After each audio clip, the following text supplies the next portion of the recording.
Gava, Office of the City Manager. The second apology is from Environment Group Head Abel Malaga will attend late. He will be represented by Ms. Alice Mpahlen. Those are the two apologies that I have. I don't know if there are any other apologies.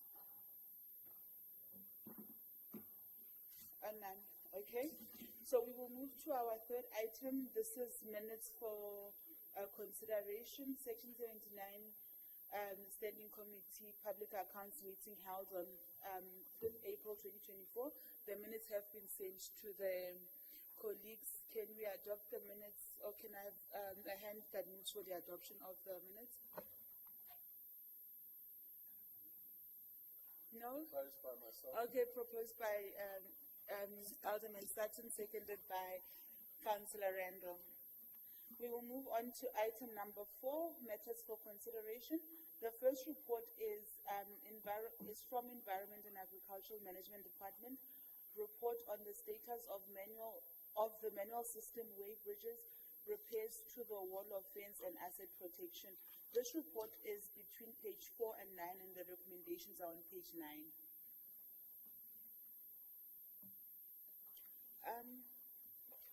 Councillor Jube?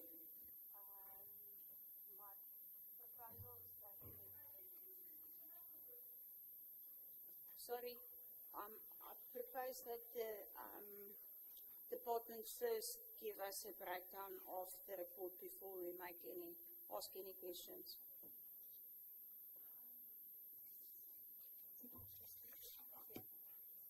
Thank you. The department is represented by Ms. Alice Mpahlen.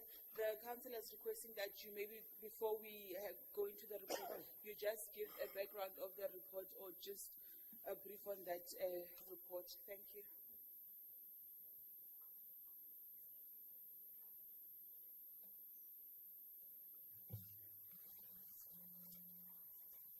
Good morning. Thank you, Chairperson. Good morning to councillors, and good morning to all present in the meeting. Protocols observed. Apologies, I just came running now. Just got a message from my group head to come and represent him in this meeting that is about our department presenting the report on the Environment and Agriculture Management Department. The report is on the manual system, way bridges, repairs of the walls and the fence, and the asset protection. This is actually a follow-up report to the report that we submitted some months ago on the very same issue. And the purpose of the report is to provide action plan implemented by department on the status of the manual system, way bridges, asset protection as part of the initiative aimed at improving revenue at the landfill and the landfill sites. The background is just, I'm not going to go through the background. The sentence by sentence is basically outlining the background about our landfill sites, which are only 4, which are operational, and the vehicles that are coming to the waste disposal sites to dispose the waste are mainly based on, the billing is based on the capacity of the vehicle because of the issue related to the way bridges, and we're receiving private clients as well as city vehicles. So the discussion is outlining the facts that the way bridges of the city are not operational, and as a result of that, because of the vandalism that is going on the sites, is making it very difficult to have the way bridges operational, and is also affecting the issues related to water supply and electricity that is also beneficial to the workers. Landfill operation on its own has a very serious potential to generate revenue, and this is evident by the income recovered for the financial year 2021-22 and 2022-23 at 86,258,000, and 168,077,83,000 respectively. And the income is realized in the previous financial year could be increased if we can have proper infrastructure on the sites. Security measures need to be in place as well to curb any further damage and theft of newly installed infrastructure. In view of enhanced revenue, the department explored various actions that can assist in addressing challenges of the landfill sites so that we can be able to raise revenue. Moreover, some of the measures explored based on the availability of the budget, and in addition, further actions were explored aimed at repairing of the existing weighbridge systems. Actions to be implemented to enhance measures to recover landfill revenue are related to the deduction of landfill fees on the city contractors as and when the invoices are paid.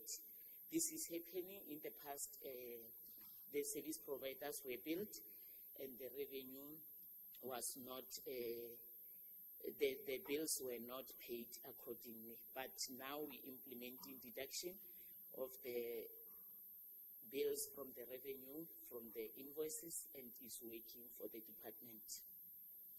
And the other measure that we are implementing, account application of landfill users with vehicles of a carrying capacity of 110. All vehicles utilizing our landfill sites, they apply, we encourage them to apply for the account. And the application details the type of the vehicle to be used and the carrying capacity of that vehicles. So we're basically encouraging each and every user of the landfill site to have an account so that we'll be able to bill them.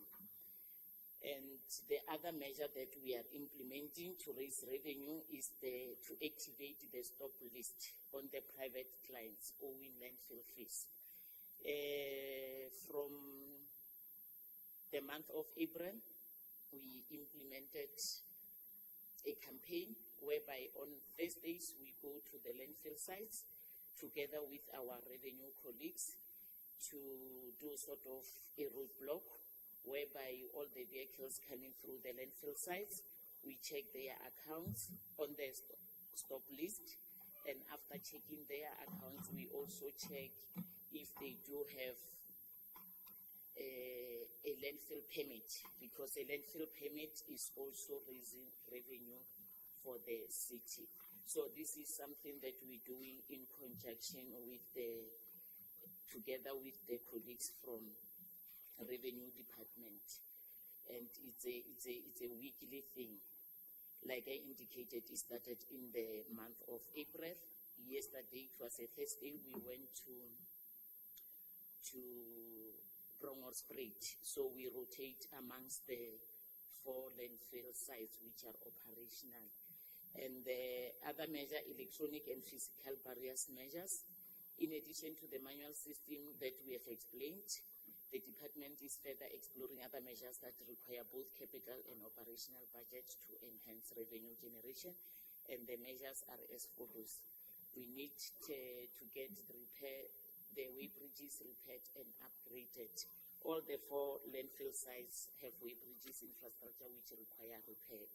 The department conducted intensive analysis of the state of each weighbridge, including the required measure of repair and maintenance.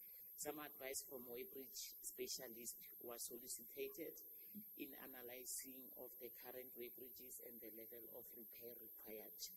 As part of the analysis, the following were highlighted as the most required items and recommending the current technology required. The required include upgrade of weighbridge infrastructure and installation of load cells, installation of software to record landfill bills records. The software to be developed must be compatible on the SAP system to generate monthly billing. A renewable energy solar system that is mobile is also required. The idea is to install movable solar panel, which will be commissioned beginning of each shift and removed for safe storage at the end of the shift. This is to deal with the issue related to the theft of cables. The recommendation of mobile solar panels are to prevent them from being stolen at the end of the shift and to ensure consistent power supply for the proper functioning of the software. Introduction of a pay-as-you-use speed point, where site users will be provided with a prepaid card for use as they access the sites for disposal. The prepaid card will be loaded with fast prior to accessing the site, and clients will swipe as they enter. Currently, they get the bill and they pay, and the payments are not made as and when we are expecting them. So this payment system, the prepaid system, will assist us to recover revenue as and when they enter the landfill. And the prepaid system will be aligned with the applicable landfill tariff, and clients, for instance, clients will be charged per tonnage according to the approved tariff schedule. In this way, the payable disposal fee will be recovered on the point of entry as the clients enter the facility. The city department is currently exploring to pay as you use system for pilot at some of the landfill sites. And I can also highlight the fact that this is a process that we already embarking on, and next week will be on site with with ABSA to look at how best they can assist us with the system. And on the issue of upgrading of the security measures, the City Asset Protection Unit had done a security assessment that is attached to the report. A security assessment of Heathrow landfill, of all the landfill sites. Part of the assessment indicates that excessive vandalism of the landfill parameter fences creates a security challenge for installation of any valuable infrastructure, including repair and maintenance of the way bridges. At this stage, there are 2 security personnel at each landfill site on a day and night shift. However, the number of security personnel stationed at each site had proven not to be sufficient. A recommendation of non-physical security measure, which includes electronic security measures, was proposed by the assessment. Furthermore, the assessment recommended the following security measures: upgrade and installation of access gate to prevent unauthorized entry, installation of boom gate and spikes at the way bridges. The boom gate and the spikes must only open once the client has swiped the prepaid card. In this way, no person vehicle will enter without payment. Installation of clear view fence around the way bridges and administration offices to safeguard the infrastructure from being vandalized.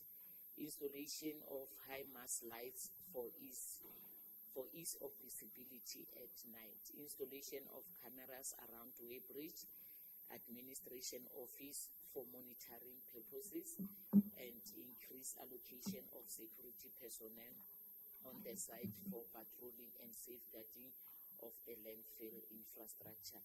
All these measures will ensure that our landfill sites are also complying with the permit conditions, as well as to ensure that operations are moving smooth while we also generating revenue. Thank you.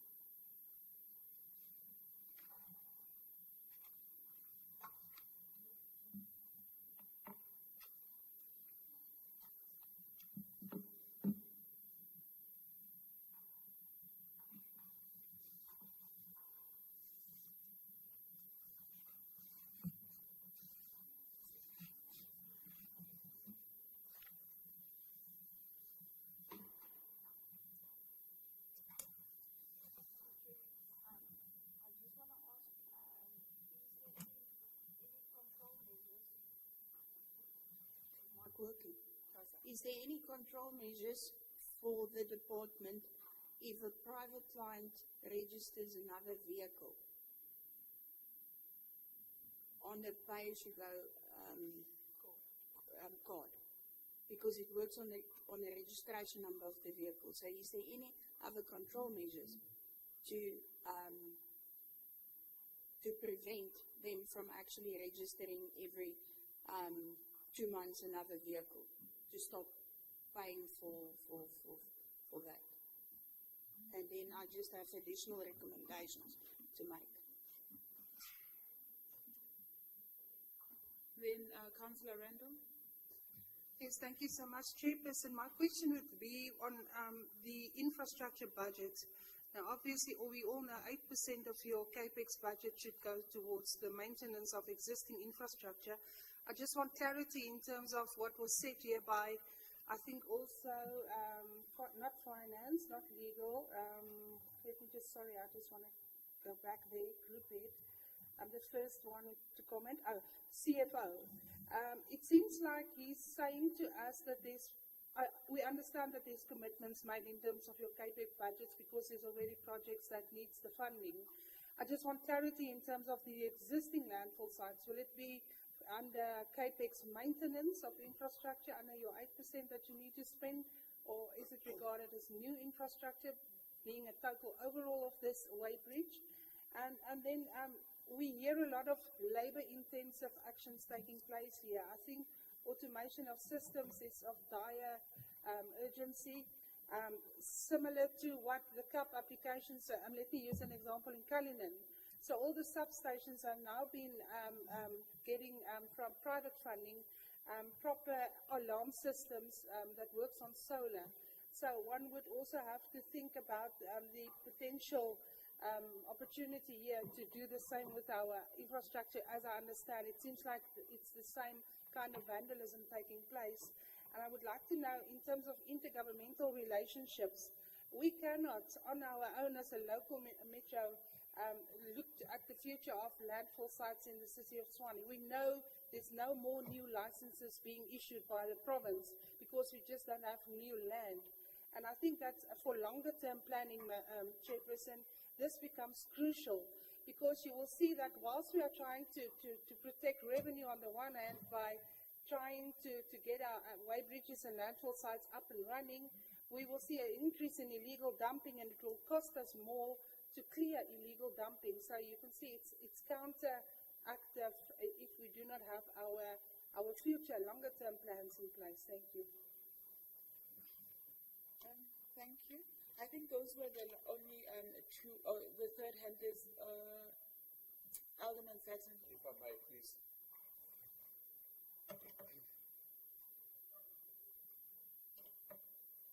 Sorry, I'm trying to switch on this mic.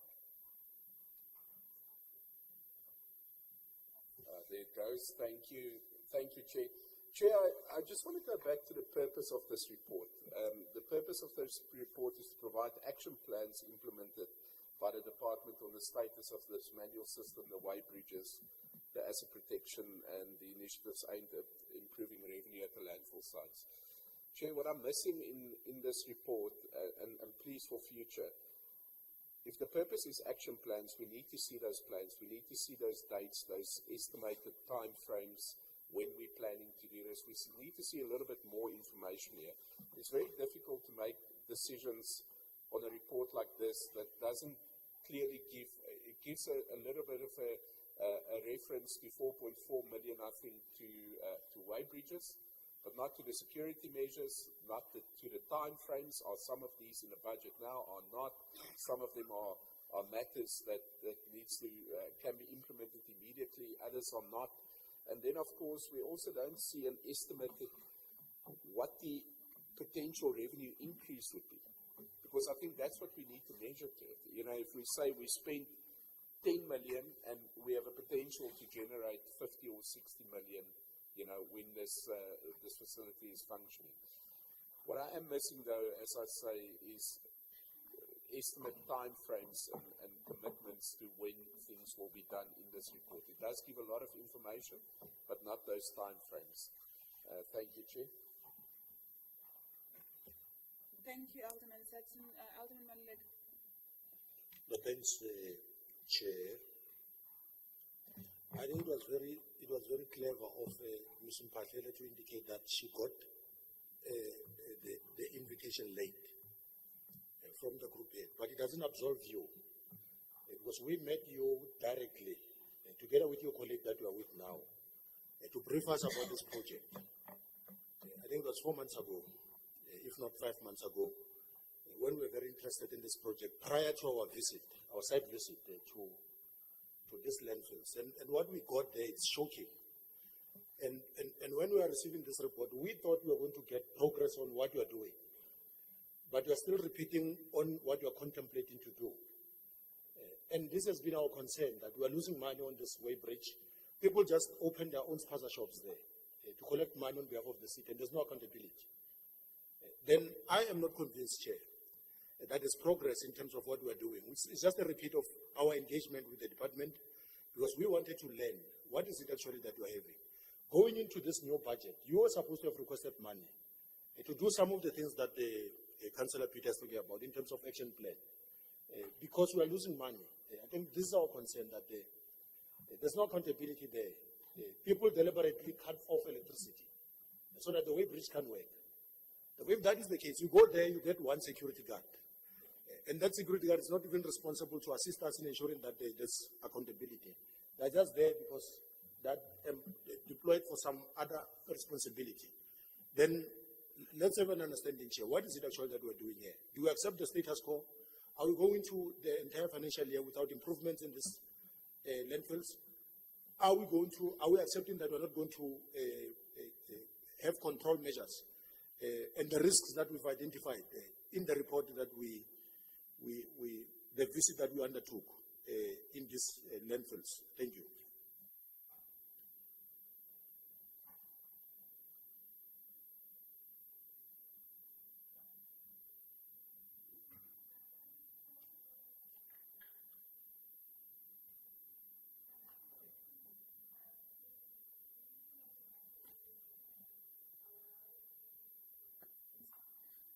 Councillor Asimpe, you're covered. Okay, over to you, CM. Thank you, Chair. Can I request that we go back as administration to provide more detail and a clear action plan on those measures that we are going to implement, which necessarily do not require a budget.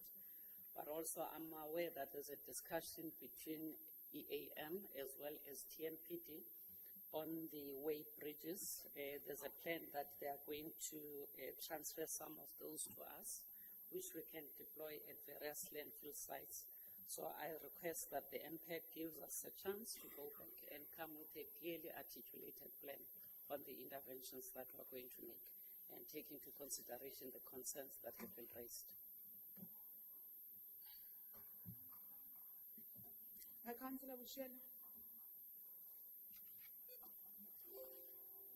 Yeah, thank you very much, Chairperson. Firstly, let me just apologize for coming 10 minutes late.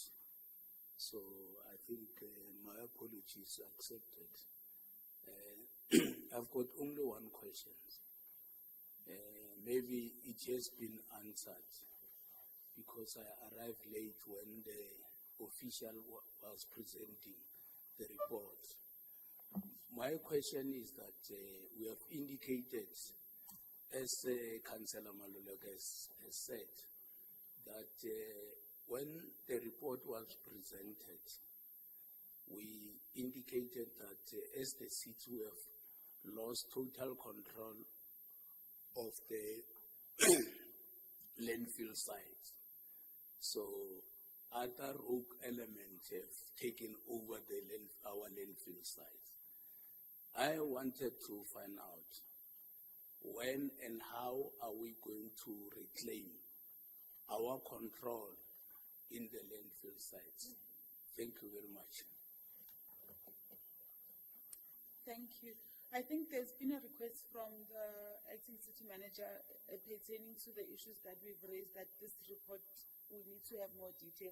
But I think when we look at the recommendation, it was for noting. So I think that what we can do is take additional recommendations, because I think the recommendations will be separate from what we need to get. And CM, I just want to express this point that this has been, and Mamaleka says that it is 4 months ago. It's not 4 months ago actually when we had a hearing with the department. It was already last year already where we had this discussion. So it seems like with this particular department, we have to literally pry out information, and when it comes in drips and drabs. So we will appreciate that intervention, that we get something more comprehensive as requested by the committee. But for now, this can, I'll take additional recommendations that will go forward, and maybe we set up a, say in 30 days, because already the information is available on the system. It just has to be consolidated in a, in a manner that will be understood by our committee. So maybe in the next MPEC meeting, we can say that the department comes with that report as requested by our committee. So I will now take hands for recommendations on this particular one. Councillor Jubin.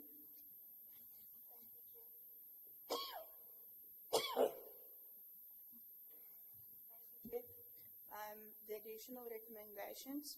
Number 1, that a project plan with milestones and measurables be submitted before any work be done. The project milestones must be reported on a quarterly basis. Number 2, that group audit and risk management and any other unit in the city must conduct an internal investigation into the functioning of the waste sites. They need to ensure that the correct class of vehicles are being paid for when waste is dumped, and that the charges levied at the dump sites are going to the city. Number 3, that the report be sent back to impact in 30 days. Proposed by myself, Councillor Marie Hubert, and seconded by Councillor Adriana Randolph. Thank you.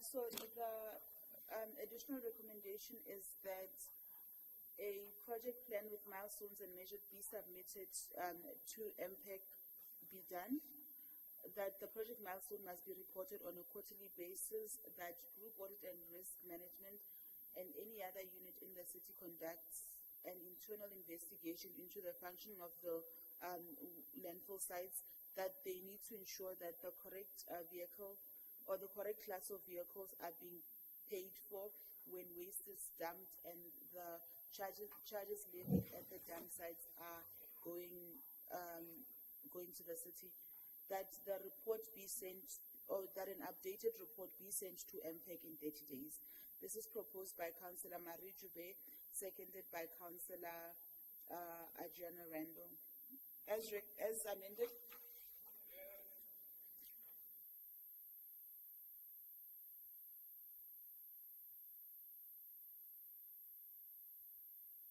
Okay, and thank you, colleagues. Our next report is from Group Financial Services Department, Local Government Municipal Finance Management Act 2003, Act 56 of 2003, in-year financial report, monthly and quarterly budget statement for the period ending 31st March 2024.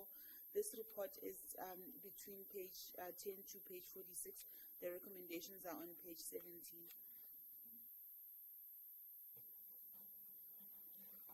Chairperson.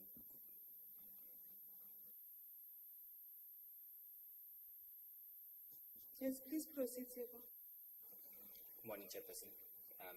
Greetings yourself, greetings all honorable councillors, acting CM and all my colleagues. In terms of our report, we're just going to give a quick update in terms of our performance for the first 9 months of the financial year. But I think it's also essential for us to touch and give progress and confidence to MPEC in terms of the progress that we've made on upgrading our financial system. I think a part and parcel of that, we're fully aware that we did embark on that process, and to date we can confirm that mitigating action plans have been put in place in terms of alleviating the challenges had been facing. Over and above that, we've set up a number of workarounds that are currently being in place in terms of trying to alleviate the non-performance as a result of financial reporting. So that matter is under control. There's a variety of streams that are currently ongoing on setting up daily S4HANA sessions, dealing with the challenges and unblocking our bottlenecks. Amongst many of them, we've articulated some of the processes under phase 12, where we are finalizing a daily asset migration hybrid approach for revenue and payroll, depreciation runs, materiality issues on our stores, as well as finalizing our bed runs. So I think we can give confidence that that matter is under significant control. In terms of the rents and cents for the first 9 months of the financial year, excluding capital grants, the city managed to ensure actual revenue collection to the value of 33.7 billion rand, as opposed to a total expenditure of 28.1 billion. This left us with an operating surplus of 5.8 billion rand for the month in question. Yes, theoretically, we are marginally behind our revenue targets. In terms of our year-to-date planning perspective, we are 1.4 billion rand off, which is 4% of our revenue targets, and we're sitting at 14% off from an expenditure perspective. Over and above this, Chair, we can confirm that we had a cash and cash equivalents amount to the value of 2.1 billion rand that was unspent. We can also confirm that this amount has been fully cash back. Over and above that process, we have ensured the implementation of a CAPEX committee that was purely tasked with ensuring the acceleration of many of our projects that the city is currently implementing. Yes, at this stage in time, it was a dismal performance of 37.5, but we can confirm that we are anticipating that we will close this financial year at an amount of just below 80%. This process is moving smoothly, and projects are being accelerated in terms of minimizing the potential rollover that the city will be putting in place. In terms of dealing with the 4% shortfall on our revenue collection, which was about 1.4 billion rand, we've got a number of systems that we put in place over and above the generic funding plan, the ramping up of Operation Tshwane Dima. We are currently ramping up the implementation of the mayoral charter with a focus on revenue acceleration and revenue enhancement. With these processes, we have accelerated the setup of our PMO office, which is purely based in terms of accelerating the operations that we're doing with Tshwane Dima across all 7 regions of the city every single day. This is one of our processes of institutionalizing revenue collection and trying to ensure that we're rebuilding our tax administration in the city. With this in place, we can confirm, Chair, that we have in the past 3 months successfully recorded and surpassed the 3 billion rand mark in terms of actual cash that the city has collected. We are seeing significant progress, and we're hoping that the processes that we're putting in place will assist the city to bridge the gaps and the shortcomings that we have picked up. In short, Chair, this is the presentation we're putting on the board. Yes, the figures that we are presenting are not as optimal as we want it to be, but we have plans in place to try and bridge the gaps and the shortcomings that we're sitting as at the 31st of March. Thank you, Chair.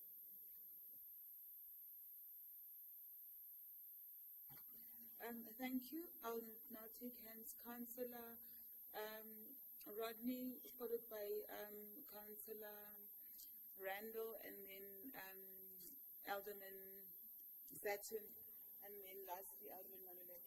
No, thanks, Chairperson, and thanks for affording us the opportunity. In the report, in particular on page 46, where we spoke about issues,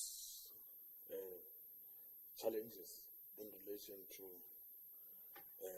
extracting quality of information and adequate, especially in the issue of financial statements and also transactional reporting. The report indicates that we are still having a problem with the system in terms of SAP4HANA, in terms of getting the adequate information and extracting the quality of the information. So, Chairperson, I doubt that if we have a problem that is acknowledged in the report in terms of extracting information, even those the figures that the CFO was presenting might also be flawed, because the system itself, it has some flaw. So I wanted to understand if we have the system that have challenges in terms of this quality of information, what are we doing? Are we still continuing to extract information on that particular system does acknowledge that having a problem or there is an alternative in place in supplementing the system itself, because I doubt, Chairperson, that even this information that is presented here might not be of quality, because the system itself is acknowledged not having performed well in the report. Thank you. Thank you, Councillor. Councillor Randall. Yeah, thank you, Chair. I think he covered me partly. That's also that I wanted to touch on the SAP for HANA system.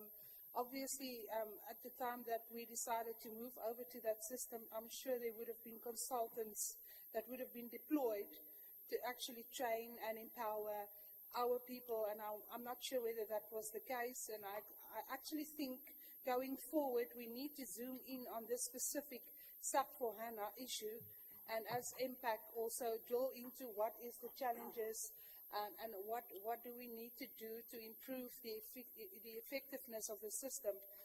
My second focus will then be on, I think it's slide or page 24, on the capital expenditure. So we're obviously looking at figures for the end of the third quarter of the financial year. And I want to link it back to the first item where we've spoken about money being allocated to projects that's being planned. But alarmingly, this shows me that the department's demand and procurement plans were not in place, because if that was the case, we would not have seen this. No spending April, no spending May, no spending June. That's really alarming, and as my colleague also again said, it might be something to do with the system, but this is alarming if you look at the expenditure trend already at the end of the third quarter on 37.5%. If you look at National Treasury's kind of average benchmarks, we look at it 25% per quarter. So this should, if we were really honest with ourselves, should have been on a 75% spend by now. So yeah, I just wanted to draw your attention to this situation here. Thank you. Thank you, Councillor Randall. Chair, I think a lot has been said by my colleagues about some of the concerns in this report, and I agree with that. But I just want to highlight one aspect here, and I want to say thank you to the CFO and to the city manager and to the MMC and the mayor for the exceptional work they are doing. When we looked at the in-year report in January for the first 6 months, electricity was 14% undercollected. And undercollection was way over. I think it was sitting at 14 or 16% undercollection of revenue. And it's a really remarkable CFO, how you're getting electricity and water collection under control. That we're now only 4% undercollected on revenue, and that's exceptional work in my view. We need to give credit where credit is due. The expenditure is obviously still a concern, but as we improve our revenue collection, that will be a spin-off that will come from that. So yes, there is problems, and the problems will be here for still some time, as was pointed out, but I just want to acknowledge the very good work that's been doing with the revenue collection. Keep that up, and it's a really remarkable recovery that you've done in 6 months. Thank you, Chair. Thank you, Alderman Sutton. Alderman Manulagi.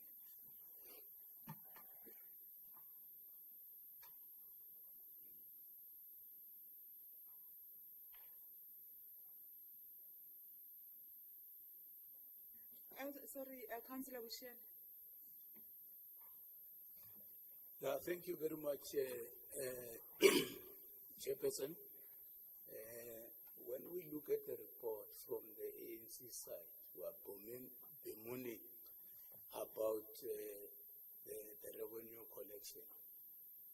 I know that my fellow councillors have just lauded or praised them that there is an improvement in terms of collection. But if you look at the report, we are not satisfied that the revenue collection is under, and there is no light at the end of the tunnel because the revenue collection is a critical success of any organization. We need to make sure that we collect revenue, we meet the target in terms of the revenue collection, so that we can be able to attain financial sustainability. What we are saying as the ANC is that we are impressing upon the responsible official to pull their socks, so that as the city we can be better off. Thank you very much. And thank you, Councillor Bushielo. I don't think there are any more hands. Over to you, CFO.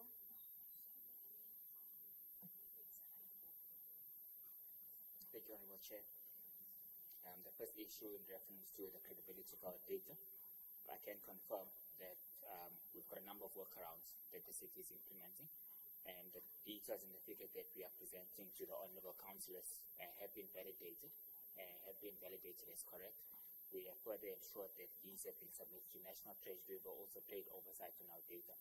So the data streams have been submitted accordingly, they've been assessed, and credence have been given on the data that the city has presented.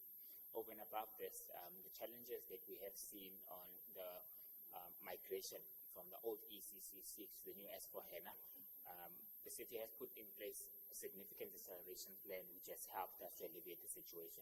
But I think something that we just need to be honest with the MPAC committee at large is that there are two modules that are still currently working on EC6, which will be constantly migrated as parts of our plan to rolling over. Revenue as well as payroll are functions that will still operate in ECC6. So that migration process, we have shortened the time frame. We've implemented new internal controls which are assisting us to ensure that the data from ECC6 to S4HANA is migrated accordingly. We take note here that over and above this, the improvement in terms of running depreciation and VAT and asset replacement issues has been taken into account, whereas in previous reporting cycles that wasn't the point. So I think these are issues that we're working on, and we can give confidence to the committee that workarounds are in place. We do have alternative procedures to ensure that the data that the city is reporting on is traceable and it's validated. In reference to issues on training and development, it is currently ongoing. As we speak now, we still have support from various of our consultants from SEP who are assisting city officials throughout the migration process. There has been a plan in place that has been put by Group Shared Services in terms of transferring skills so that we can try and limit the number of consultants that we have on the process. Whilst the implementation is currently being rolled out, we still need the support from a specialist and expertise environment. It is something that we are expecting. It's just for us to ensure that the training and development program does occur on a regular basis. Our capital expenditure for the months of April, May, and June, we're expecting it to be zero, taking into account that this report is for the 9 months ending in March. So we've only reported for the first 9 months, hence there's no data that has been put in place for April, May, and June. But I think at this stage in time, we have put in place the acceleration of our CAPEX committee. And like I'm saying, Chair, as we speak today, the data and the figures are completely different. The acceleration has given significant results in trying to bridge the gap. We have acknowledged the underperformance. We have put in place mechanisms to ensure that this does not recur in the near future. What we've done differently now is ensure the implementation of procurement plan before the financial year end. We've ensured that the supply chain management process and the adverts for new projects that are to be implemented in the new financial are already out. We're anticipating to finalize appointments so that by the time we get to the new financial year, within the first quarter, there must already be significant movement and progress so that we can be in a position to ensure 25 and above expenditure on a quarterly basis. So we're confident that the systems that we're putting in place are yielding positive results to limit any potential rollovers that will be there. In terms of the revenue collection, I think this is a day-to-day aspect that we are monitoring. We have established RTTA. This is a committee that's purely based on rebuilding the tax administration of the city. So over and above this, focusing on the rents and cents of collecting what's due to the city, is focusing on rebuilding the key internal controls so that our systems are seamless, automated, and require limited manual intervention. So that's the processes that we're running. We are seeing significant improvement on a month-to-month basis, and we are also working on the divisions that we have. Amongst the key aspects is synchronizing some of our live data from credit control to the financial system.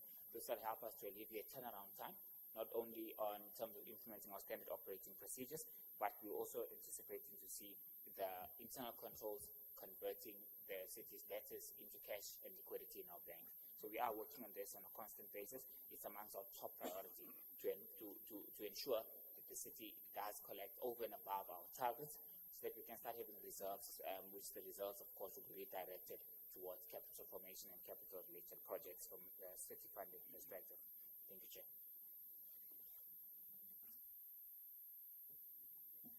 Okay, thank you. Are there any other questions? Okay, as recommended? Yes. Yes. Okay, so colleagues, we will do calling of reports at the end of our meeting. Now what we will do, we will move to our first supplementary agenda. And on the first supplementary agenda, we've got a report from Group Financial Services. This report is the creditors' age analysis at 29 February 2024.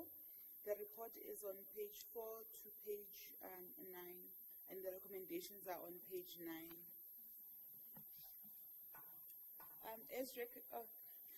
Alderman Sutton, followed by Councillor Marisela, and yeah, those two hands. Thank you. Thank you, Chair. Chair, I just want to get clarity on the recon. I'm looking at the creditors' recon.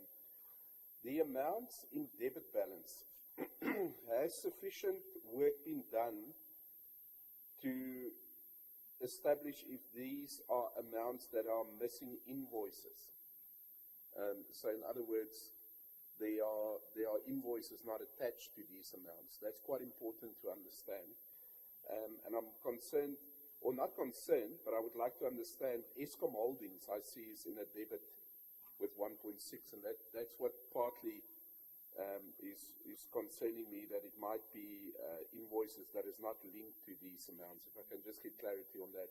The rest of the recon I'm fine with, and I base that as well on the Auditor General's outcome. Thank you.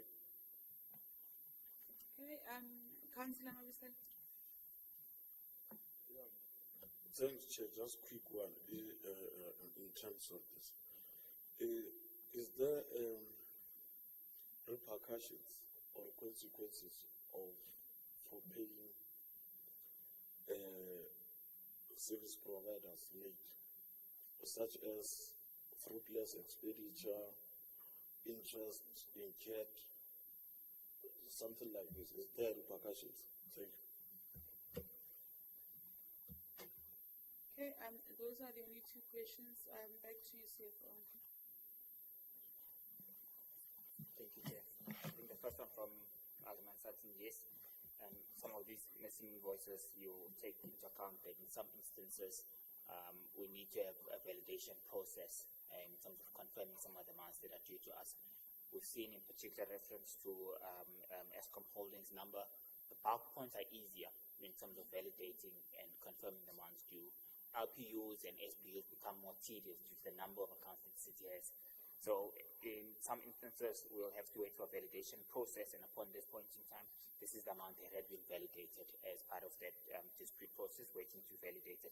But of course, the payables component is one component the city has done particularly well on in the previous cycle. We've managed to answer a thorough cleanup of our creditors and our trade payables in its entirety, up to a point where the Auditor General has validated as a finding that has been ultimately cleared. So the clearance in terms of the data and the process that we have in place has been significantly improved. It's just for us to try and maintain this accordingly. Of course, a problem that we are having is our liquidity perspective, which results in late payments of our service providers. In terms of late payment of our service providers, due to liquidity position, the city then embarks in a process of engaging each service provider, coming up with a payment plan with a commitment date in terms of alleviating the process. In some instances, we take note that late payments are due to insufficient cash flow due to the liquidity position of the city. Hence, any fruitless and any any interest that is levied upon the city will of course be disclosed accordingly in our financial statements as part of our privilege ratio, which will then be subject to a scrutiny process through this astute committee as well. So there are consequence management, there are processes that have been put in place.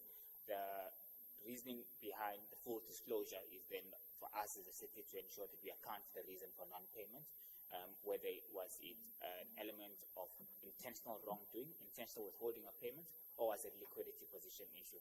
I think with our situation at hand, we are aware the bulk of the issues that we're experiencing is due to the liquidity position.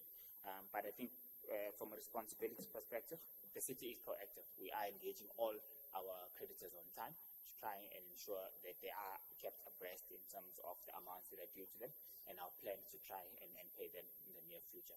But of course, moving forward, these are the processes that we're working on together with the COO or the acting CM now. It's a massive priority for us in terms of not only limiting the amount and trying to ensure that we build in-house capacity, we also have a thorough process which will be supplemented by the revenue enhancement. So we're not only focusing on rebuilding revenue enhancement side, we're also focusing on ensuring that expenditure that we will execute is prudent and it's for the items that have been planned for the city, which is the biggest value adding towards that. This will help us to also ensure that the expenditure that we have is within the elements and the restrictions of the budget in order to avert and to avoid any additional unauthorized expenditure.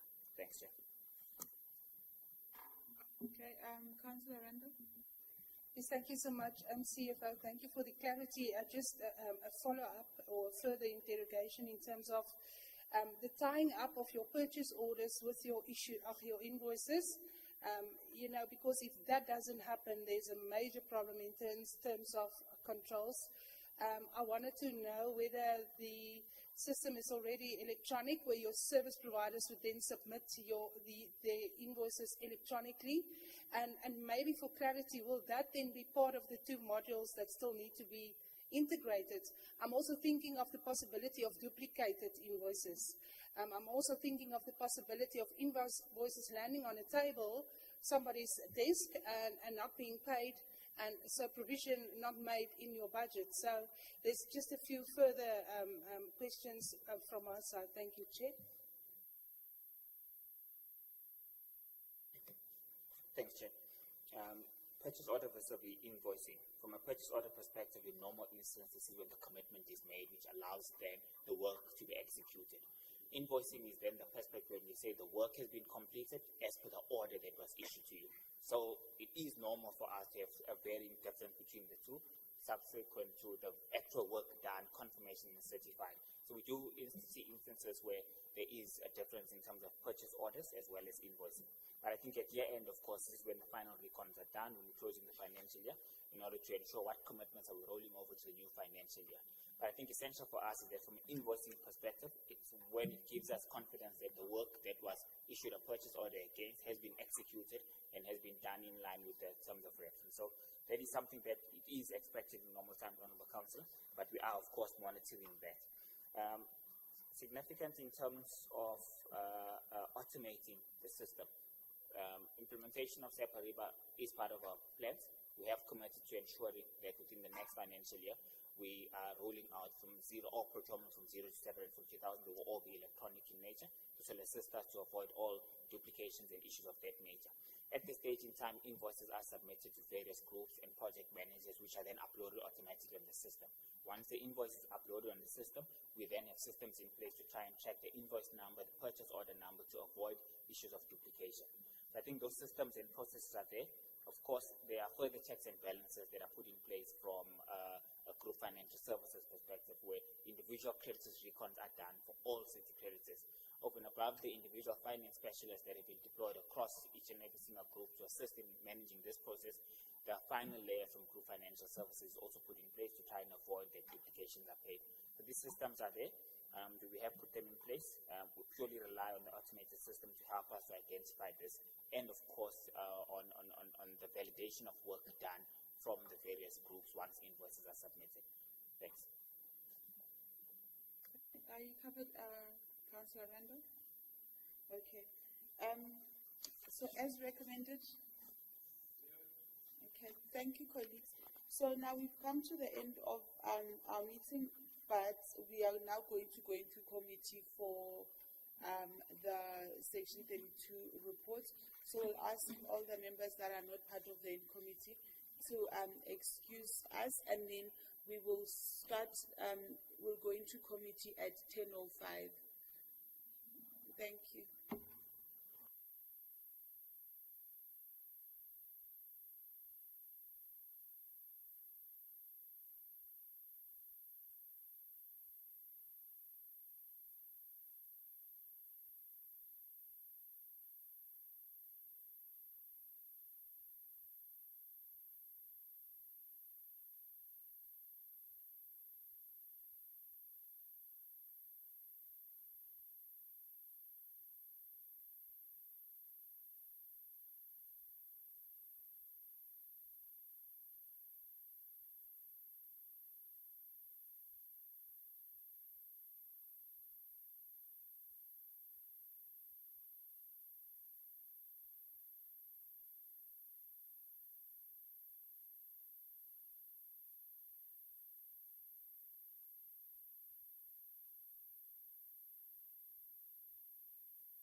Residents of Tshwane, as you are fully aware about the STS compliance issue that now we have run together with the city, we have deployed our foot soldiers who are our TID guys, who are going to be our technical people who are on the ground to assist you with compliance of S2.